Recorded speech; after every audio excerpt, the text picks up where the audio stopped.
Hello friends, welcome back to the channel. ಎಲ್ಲರೂ ಹೇಗಿದ್ದೀರಾ? ನಾವು ಚೆನ್ನಾಗಿದ್ದೀವಿ, ನೀವು ಕೂಡ ಚೆನ್ನಾಗಿದ್ದೀರಾ ಅಂತ ಭಾವಿಸ್ತಾ ಇವತ್ತಿನ ವ್ಲಾಗ್ನ ಸ್ಟಾರ್ಟ್ ಮಾಡ್ತಾ ಇದ್ದೀನಿ. ಹೋದ ಭಾನುವಾರ ಒಂದು ಎಮ್ ಜಿ ರೋಡಲ್ಲಿ ಸೀಮಂತದ ಫಂಕ್ಷನ್ ಇತ್ತು. ಹಾಗಾಗಿ ಆ ಫಂಕ್ಷನ್ಗೆ ಅಂತೇಳಿ ಬಂದಿದ್ದೀವಿ. ಫಂಕ್ಷನ್ ಎಲ್ಲ ಅಟೆಂಡ್ ಮಾಡಿಕೊಂಡು ಅದೆಲ್ಲ ಪ್ರೋಗ್ರಾಮ್ ಎಲ್ಲ ಮುಗಿಸ್ಕೊಂಡು ಹೋಗೋಷ್ಟರಲ್ಲಿ ಸುಮಾರು ಒಂದು 2:30 ಆಯಿತು. ಇನ್ನೂ ಟೈಮ್ ಇದ್ದಿದ್ದರಿಂದ ಮಕ್ಕಳಿಗೆಲ್ಲ ಸ್ವಲ್ಪ ಹೊತ್ತು ಎಲ್ಲರೂ ಸುತ್ತಾಡ್ಸ್ಕೊಂಡು ಕರ್ಕೊಂಡು ಹೋಗೋಣ ಅಂತೇಳಿ ಇಲ್ಲೇ ಹತ್ರದಲ್ಲಿರೋವಂಥ ಕಬ್ಬನ್ ಪಾರ್ಕ್ಗೆ ಬಂದಿದ್ದೀವಿ.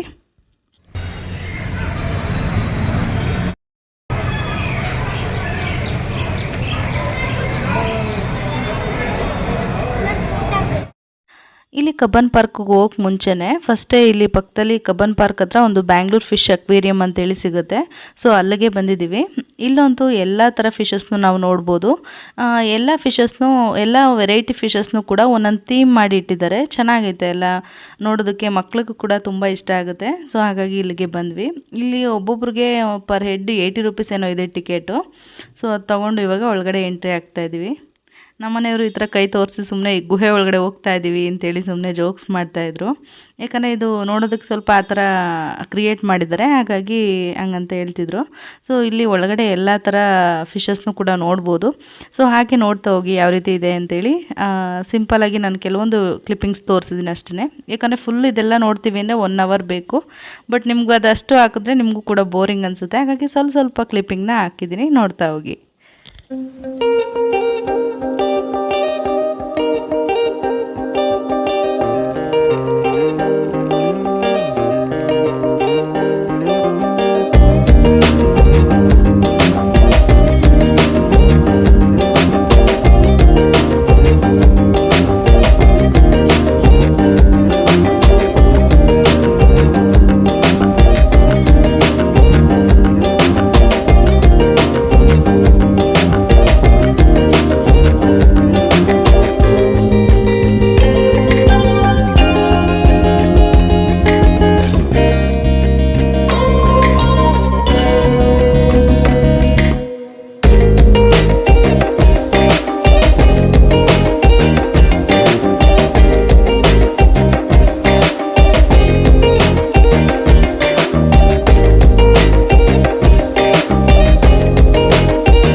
ಇನ್ನು ಇಲ್ಲೆಲ್ಲ ಅಕ್ವೇರಿಯಂ ನೋಡಿಕೊಂಡು ಇಲ್ಲೇ ಪಕ್ಕದಲ್ಲಿರೋ ಬಾಲಭವನದಲ್ಲಿ ಮಕ್ಕಳನ್ನೆಲ್ಲ ಆಟ ಆಡ್ಸೋಣ ಅಂತ ಅಂದ್ಕೊಂಡ್ವಿ. ಆದರೆ ಇಲ್ಲಿ ಆಟ ಆಡೋದಕ್ಕೆ ಸುಮಾರು ಆಟಗಳಿದೆ. ಬೋಟಿಂಗ್ ಇದೆ, ಹಾಗೆ ಟ್ರೈನು, ಇನ್ನೂ ಏನೇನೋ ಸುಮಾರಿದೆ ಮಕ್ಕಳು ಆಟ ಆಡೋದಕ್ಕೆ. ಬಟ್ ಇದೆಲ್ಲ ಆಟ ಆಡಿಸ್ತೀವಿ ಅಂದರೆ ಕ್ಯೂ ನಿಂತ್ಕೊಂಡು ಟಿಕೆಟ್ ತೊಗೋಬೇಕು. ಇಲ್ಲಿ ಭಾನುವಾರ ಆಗಿದ್ದರಿಂದ ತುಂಬ ಜನ ಇದ್ದರು.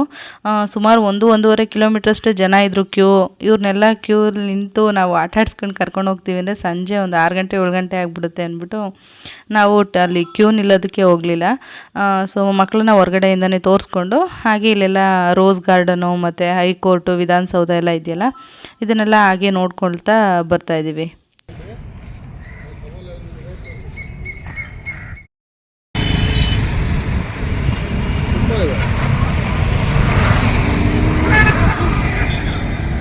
ಬನ್ನಿ ಅಲ್ಲಿ ಐಸ್ ಕ್ರೀಮ್ ಕೊಡಿಸ್ತೀನಿ, ತಿನ್ಬಿಟ್ಟು ಮೆಟ್ರೋ ಹತ್ರ ಕರ್ಕೊಂಡೋಗಿ.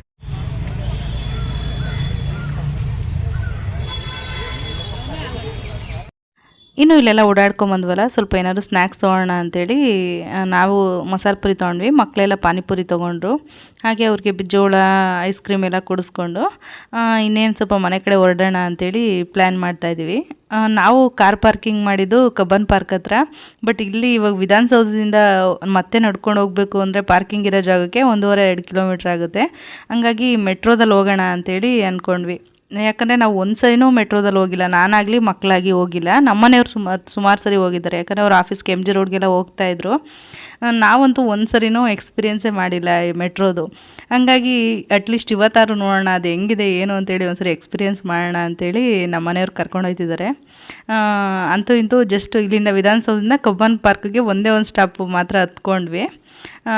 ಅದೊಂಥರ ಹೆಂಗಿತ್ತು ಅಂದರೆ ಈ ಊರ ಕಡೆಯಿಂದ ಮದುವೆ ಮಾಡಿಕೊಂಡು ಇಲ್ಲಿ ಬೆಂಗಳೂರಿಗೆ ಬಂದು ಇವಾಗ ಬೆಂಗಳೂರೆಲ್ಲ ತೋರಿಸ್ತಾ ಇದ್ರಲ್ಲ, ಆ ಥರ ಐತೆ ನನ್ನ ಎಕ್ಸ್ಪೀರಿಯೆನ್ಸ್ ಅಂತ ನಮ್ಮ ಮನೆಯವ್ರು ಕೂಡ ರೇಗಿಸ್ತಾಯಿದ್ರು.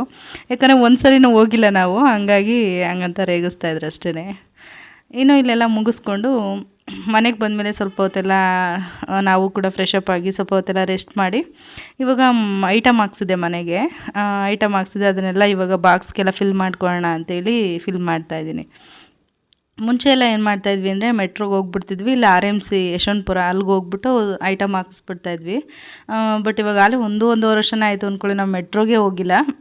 ಇಲ್ಲೇ ಹತ್ರದಲ್ಲಿರುವಂಥ ಹೋಲ್ಸೇಲ್ ಶಾಪಲ್ಲೇ ಹಾಕಿಸ್ತೀನಿ. ಇಲ್ಲಿ ಸೇಮ್ RMC ರೇಟ್ಗೆ ಹಾಕ್ಕೊಡ್ತಾರೆ ಐಟಮ್ಸ್ ಎಲ್ಲ, ಬರ್ಸ್ಬಿಟ್ಟು ಬಂದುಬಿಟ್ರೆ ಅವರೇ ಮನೆಗೆ ತಂದು ಕೊಡ್ತಾರೆ. ಹಂಗಾಗಿ ಇವಾಗ ಹಂಗೆ ಮಾಡ್ಕೋತಾ ಇದ್ದೀನಿ. ನಾವು ಇವಾಗ ಮೆಟ್ರೋಗೆ ಹೋಗಿಲ್ಲ, ಸುಮಾರು ದಿನ ಆಯಿತು. ಇನ್ನು ನಾನು ಪಲಾವ್ ರೆಸಿಪಿ ಆಗಲಿ ಅಥವಾ ಎಗ್ ಬಿರಿಯಾನಿ ಇದೆಲ್ಲ ತೋರಿಸೋಂಥ ಟೈಮಲ್ಲಿ ನೀವು ಯಾವ ರೈಸ್ ಯೂಸ್ ಮಾಡೋದು, ಬುಲೆಟ್ ರೈಸ್ ಅಂತ ಹೇಳ್ತಿರಲ್ಲ ಅಂತ ಕಮೆಂಟ್ ಮಾಡಿದರೆ.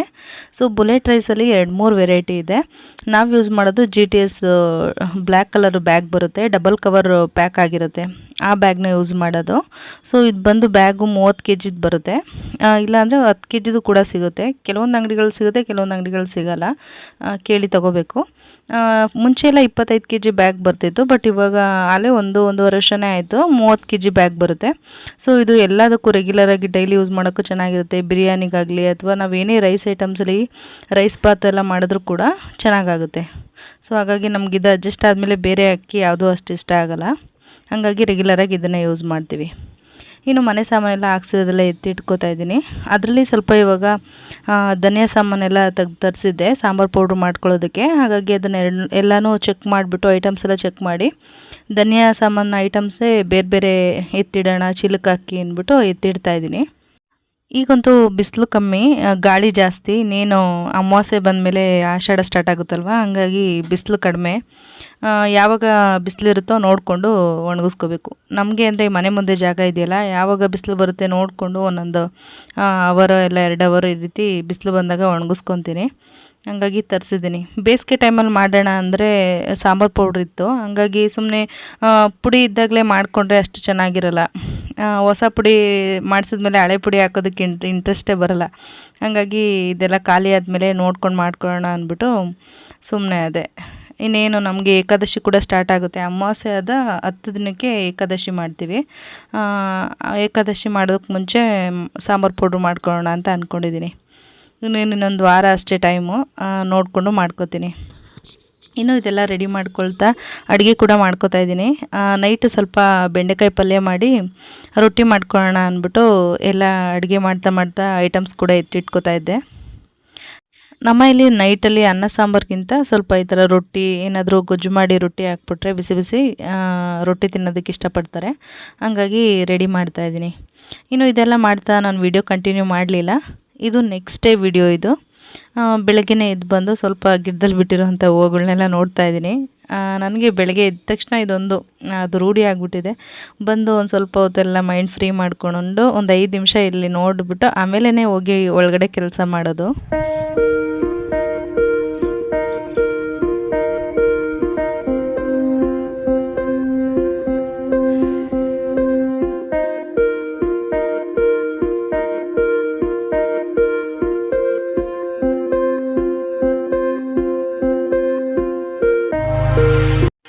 ಹಾಗೆ ಸಮೀಕ್ಷೆಗೆ ಟೆಸ್ಟ್ ನಡೀತಾ ಇತ್ತು. ಹಾಗಾಗಿ ಬೆಳಗ್ಗೆನೇ ಬೇಗನೆ ಎಬ್ಬಿಸಿದ್ದೆ, ಸ್ವಲ್ಪ ಹೊತ್ತು ಓದ್ಕೊಳ್ಳಿ ಅಂದ್ಬಿಟ್ಟು. ಕೀರ್ತನ ಸ್ನಾನ ಮಾಡ್ಕೊಂಬರೋವರೆಗೂ ಓದ್ಕೋತಾಳೆ, ಹಾಗಾಗಿ ಎಬ್ಸಿದ್ದೀನಿ. ಈ ಕಡೆ ನಾನು ಟಿಫನ್ ಮಾಡೋದಕ್ಕೆ ಬಂದೆ. ನೈಟೇ ಎಲ್ಲ ಪಾತ್ರೆ ಎಲ್ಲ ಬೆಳಗಿಟ್ಟಿದ್ನಲ್ಲ, ಅದೆಲ್ಲ ನೀರು ಸೋರ್ಕೊಂಡಿತ್ತು, ಹಾಗಾಗಿ ಎಲ್ಲ ಜೋಡಿಸ್ಕೊತಾ ಇದ್ದೀನಿ. ಇವತ್ತು ಬೆಳಗ್ಗೆ ಟಿಫನ್ಗೆ ಏನು ಮಾಡೋದು ಅಂತ ಯೋಚನೆ ಮಾಡ್ತಾಯಿದ್ದೆ. ಅಷ್ಟರಲ್ಲಿ ಅಳಸಂದೆ ಕಾಳು ರಾತ್ರಿನೇ ನೆನೆಸಿಟ್ಟಿದ್ದೆ. ಅಳಸಂದೆ ಕಾಳ್ದು ಗೊಜ್ಜು ಮಾಡಿಬಿಟ್ಟು ಚಪಾತಿ ಮಾಡೋಣ ಅಂಥೇಳಿ ಮಾಡ್ತಾಯಿದ್ದೀನಿ. ಈ ಕಡೆ ಫಸ್ಟು ಚಪಾತಿ ಹಿಟ್ಟೆಲ್ಲ ಕಲಸಿಟ್ಬಿಟ್ರೆ ಅದೆಲ್ಲ ಚೆನ್ನಾಗಿ ಸಾಫ್ಟ್ ಆಗುತ್ತೆ ಅಂದ್ಬಿಟ್ಟು ಕಲಸಿಡ್ತಾ ಇದ್ದೀನಿ. ಹಾಗೆ ಇವತ್ತು ಅಳಸಂದೆ ಕಾಳಿನ ಗೊಜ್ಜುದು ರೆಸಿಪಿನ ಶೇರ್ ಮಾಡ್ತಾಯಿದ್ದೀನಿ. ಸೊ ನೋಡ್ತಾ ಹೋಗಿ ನಾನು ಯಾವ ರೀತಿ ಮಾಡ್ತೀನಿ ಏನು ಅಂತೇಳಿ ನಿಮಗೂ ಕೂಡ ಗೊತ್ತಾಗುತ್ತೆ.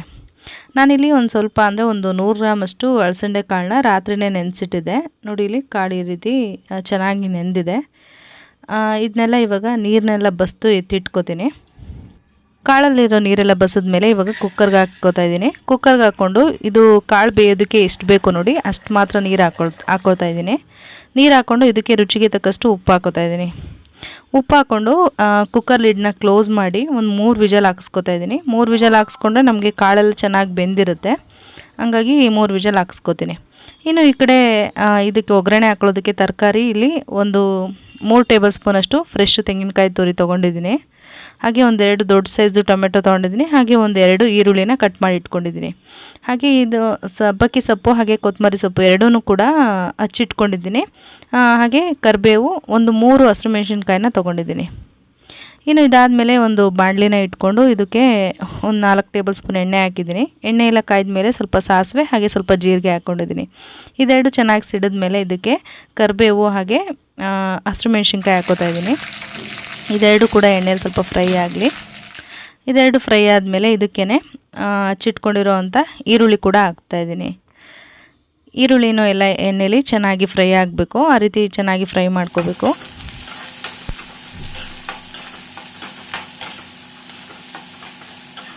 ಈರುಳ್ಳಿ ಎಲ್ಲ ಚೆನ್ನಾಗಿ ಫ್ರೈ ಆದಮೇಲೆ ಇದಕ್ಕೆ ಹಚ್ಚಿಟ್ಕೊಂಡಿರೋ ಅಂಥ ಟೊಮೊಟೊನ ಹಾಕ್ಕೋತಾ ಇದ್ದೀನಿ. ಟೊಮೊಟೊನೂ ಅಷ್ಟೇ ಎಣ್ಣೆಯಲ್ಲಿ ಚೆನ್ನಾಗಿ ಫ್ರೈ ಆಗಬೇಕು. ಟೊಮೊಟೊ ಹಾಕಿದ್ಮೇಲೆ ಈ ರೀತಿ ಮಿಕ್ಸ್ ಮಾಡಿಕೊಂಡು ಇದಕ್ಕೇ ಒಂದು ರುಚಿಗೆ ತಕ್ಕಷ್ಟು ಸ್ವಲ್ಪ ಉಪ್ಪು ಹಾಕ್ಕೊಳ್ಳೋಣ. ಉಪ್ಪು ನೋಡ್ಕೊಂಡು ಹಾಕ್ಕೊಳ್ಳಿ, ಯಾಕಂದರೆ ನಾವು ಕಾಳು ಬೇಯಿಸುವಾಗೂ ಕೂಡ ಹಾಕಿದ್ವಿ. ಹಾಗಾಗಿ ಇಲ್ಲಿ ಟೊಮೊಟೊ ಬೇಯೋದಕ್ಕೆ ಮಾತ್ರ ಎಷ್ಟು ಬೇಕಷ್ಟು ಹಾಕ್ಕೊಳ್ಳಿ. ಹಾಗೆ ಒಂದು ಸ್ವಲ್ಪ ಅರಿಶಿನ, ಇದೆರಡೂ ಹಾಕ್ಕೊಂಡು ಟೊಮೊಟೊನ ಸ್ವಲ್ಪ ಹೊತ್ತು ಚೆನ್ನಾಗಿ ಫ್ರೈ ಮಾಡ್ಕೋಬೇಕು. ಇದು ಫ್ರೈ ಆದಮೇಲೆ ನಾವು ಹಚ್ಚಿಟ್ಕೊಂಡಿದ್ದಲ್ಲ ಕೊತ್ತಂಬರಿ ಸೊಪ್ಪು ಹಾಗೆ ಸಬ್ಬಕ್ಕಿ ಸೊಪ್ಪು ಅದೆರಡೂ ಕೂಡ ಹಾಕಿ ಫ್ರೈ ಮಾಡ್ಕೋತಾ ಇದ್ದೀನಿ. ಸೊಪ್ಪು ಅಷ್ಟೇ ಎಲ್ಲ ಚೆನ್ನಾಗಿ ಫ್ರೈ ಆಗಬೇಕು. ಈ ಕಡೆ ಒಂದು ಕಡೆ ಚಪಾತಿ ಕೂಡ ಮಾಡ್ಕೋತಾ ಇದ್ದೀನಿ. ನಿಮಗೆ ಗೊತ್ತಲ್ಲ ಬೆಳಗ್ಗೆ ಹೊತ್ತು ಯಾವ ರೀತಿ ಇರುತ್ತೆ ಅರ್ಜೆಂಟು ಅಂತೇಳಿ.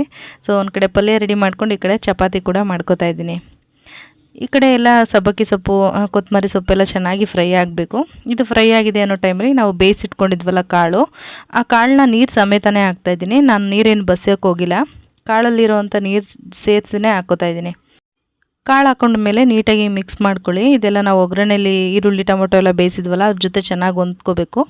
ಇದಾದಮೇಲೆ ಇದಕ್ಕೇ ಒಂದು 2 ಟೇಬಲ್ ಸ್ಪೂನಷ್ಟು ಸಾಂಬಾರು ಪೌಡ್ರು ಹಾಗೆ 1 ಟೇಬಲ್ ಸ್ಪೂನಷ್ಟು ಗರಂ ಮಸಾಲ ಹಾಕ್ತಾಯಿದ್ದೀನಿ. ಇಷ್ಟನ್ನು ಹಾಕ್ಕೊಂಡು ಚೆನ್ನಾಗಿ ಮಿಕ್ಸ್ ಮಾಡ್ಕೊಳ್ಳಿ. ನಮಗೆ ಗ್ರೇವಿ ಎಷ್ಟು ಬೇಕು ನೋಡಿಕೊಂಡು, ಕಾಳು ತೀರಾ ಫುಲ್ಲು ಕಾಳು ಥರನೇ ಇದ್ದರೆ ಚೆನ್ನಾಗಿರಲ್ಲ, ಸ್ವಲ್ಪ ಗೊಜ್ಜು ಥರ ಇರಬೇಕಲ್ವ, ರೊಟ್ಟಿಗಾಗಲಿ ಅಥವಾ ಚಪಾತಿ ದೋಸೆಗೆಲ್ಲದಕ್ಕೂ ಸ್ವಲ್ಪ ಗ್ರೇವಿ ಥರ ಇರಬೇಕಲ್ಲ. ಹಾಗಾಗಿ ಇನ್ನೊಂದು ಸ್ವಲ್ಪ ನೀರು ಹಾಕ್ಕೊಂಡು ಬೇಯಿಸ್ಕೋಬೇಕು. ಯಾಕಂದರೆ ಕಾಳು ಬೆಂದಮೇಲೆ ಸ್ವಲ್ಪ ಗಟ್ಟಿ ಆಗುತ್ತೆ. ಹಾಗಾಗಿ ನಾನು ಒಂಚೂರು ಕುಕ್ಕರೆಲ್ಲ ತೊಳೆದು ಅದ್ರ ನೀರನ್ನೇ ಇವಾಗ ಹಾಕ್ಕೊಂಡು ಚೆನ್ನಾಗಿ ಬೇಯಿಸ್ಕೊಂಡಿದ್ದೀನಿ. ಇದಾದಮೇಲೆ ಚೆನ್ನಾಗಿ ಇದು ಬೆಂದಮೇಲೆ ಇದಕ್ಕೇ ನಾವು ಆಗಲೇ 3 ಟೇಬಲ್ ಸ್ಪೂನಷ್ಟು ತೆಂಗಿನಕಾಯಿ ತುರಿ ತೊಗೊಂಡಿದ್ವಲ್ಲ ಅದನ್ನು ಹಾಕ್ಕೊಂಡು ಅದನ್ನು ಕೂಡ ಮಿಕ್ಸ್ ಮಾಡಿಕೊಂಡು ಒಂದು 5 ನಿಮಿಷ ಬೇಯಿಸ್ಕೊಂಡ್ರೆ ನಮಗೆ ಕಾಳು ಗೊಜ್ಜು ರೆಡಿ ಆಗಿಬಿಡುತ್ತೆ. ಸೊ ನಿಮಗೆ ಈ ಥರ ಕಾಯಿ ತುರಿ ಹಂಗೆ ಹಾಕೋದಕ್ಕೆ ಇಷ್ಟ ಆಗಲ್ಲ ಅಂದರೆ ನೀವು ಮಿಕ್ಸಿಲಿ ಗ್ರೈಂಡ್ ಮಾಡಿ ಕೂಡ ಹಾಕೋಬೋದು. ಸೊ ನಿಮ್ಮ ಚಾಯ್ಸು, ಯಾವ ಥರ ಮಾಡಿ ಹಾಕಿದ್ರೂ ಕೂಡ ಟೇಸ್ಟ್ ಚೆನ್ನಾಗೇ ಬರುತ್ತೆ. ನಾನಿವಾಗ ತೋರಿಸಿರೋಂಥ ಮೆಥಡಲ್ಲೇ ನೀವು ಹೆಸ್ರು ಕಾಳು ಹಾಕಿ ಕೂಡ ಮಾಡ್ಕೋಬೋದು, ಹಾಗೆ ಕಡಲೆಕಾಳು ಕೂಡ ಮಾಡ್ಕೋಬೋದು. ನಾನು ಕಾಳು ಗೊಜ್ಜು ತೋರಿಸ್ತೀನಿ ನೋಡಿ ಒಬ್ಬಟ್ಟು ಜೊತೆ ಎಲ್ಲ, ಅದನ್ನು ಇದೇ ಥರನೇ ಮಾಡ್ಕೊಳ್ಳೋದು. ಸೊ ಏನಂದರೆ ಕಾಳುಗಳಷ್ಟೇ ಡಿಫ್ರೆನ್ಸು, ಮಾಡೋ ವಿಧಾನ ಎಲ್ಲ ಒಂದೇ ಇರುತ್ತೆ. ಸೊ ಟ್ರೈ ಮಾಡಿ, ಓಕೆನಾ. ನಾನು ತೋರಿಸಿರೋಂಥ ಈ ರೆಸಿಪಿ ಆಗಲಿ ಅಥವಾ ಇವತ್ತಿನ ವಿಡಿಯೋ ನಿಮ್ಗೆ ಇಷ್ಟ ಆಗಿದೆ, ಪ್ಲೀಸ್ ವಿಡಿಯೋಗೊಂದು ಲೈಕ್ ಕೊಡಿ, ನಮ್ಮ ಚಾನಲ್ನ ಸಬ್ಸ್ಕ್ರೈಬ್ ಮಾಡ್ಕೊಳ್ಳಿ. ಇದರಿಂದ ಯಾವುದೇ ಹೊಸ ವಿಡಿಯೋ ಅಪ್ಲೋಡ್ ಮಾಡಿದ ತಕ್ಷಣ ನಿಮಗೆ ನೋಟಿಫಿಕೇಷನ್ ಬರುತ್ತೆ, ಮೊದಲು ನೀವೇ ನೋಡ್ಬೋದು.